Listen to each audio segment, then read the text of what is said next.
Hey Lynn, you want to hear a pirate joke? I guess. What's a pirate's favorite letter? R. You may think it be R, but nay, his first love be the sea.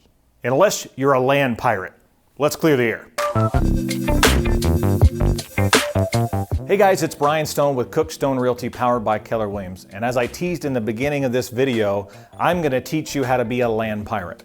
Now what does that actually mean? Well, I'm talking about adverse possession. That's actually a legal form of land theft. So let's talk about what it takes to be a land pirate. It's 4 easy, long, complicated steps. Let's clear the air. Step 1, actual possession. You see, to be a land pirate, you actually have to use the land that's not yours. There's lots of ways to do this.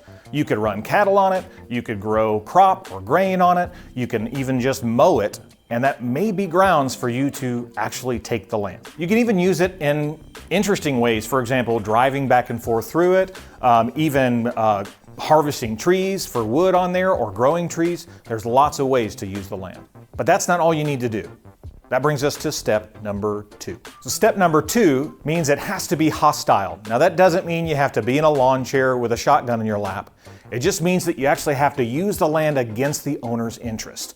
So for example, infringe upon one of the rights that they have by owning the land. Now let's talk about step 3.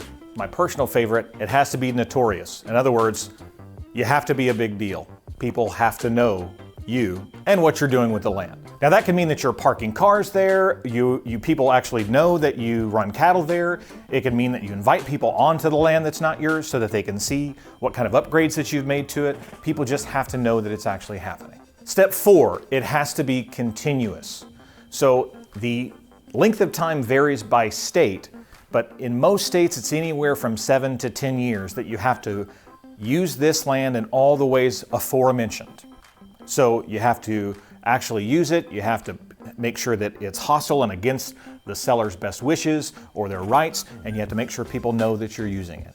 Now, if you're concerned about this, well, you kind of should be, because this is something a lot of people aren't aware of. If you own land, maybe you inherited land and it's somewhere in another state, just sitting there next to maybe another farm or somebody else's property, you may want to walk it and check out what's going on with it. There's some ways to defend against this too. For example, giving permission. So if someone is hunting without permission on your land and trying to adversely possess it, and they've been doing that for 5 or 6 years, guess what? You can issue them a permit to hunt on their land, and now they have your permission, and the time actually resets. You can actually prevent it from happening. The main people that are susceptible to having a land pirate swoop in are the people that are not paying attention to what's going on with their property. And this can be small. Keep in mind, it could be a little bit of land at a time. It could be a fence that comes up, and it just so happens that that fence is put, maybe a degree wrong when we're laying that fence for the cattle. Well, if you've got 100 or 200 acres, that 1 degree adjustment over the whole length of that acreage can become a lot of land that someone's trying to adversely possess and take from you.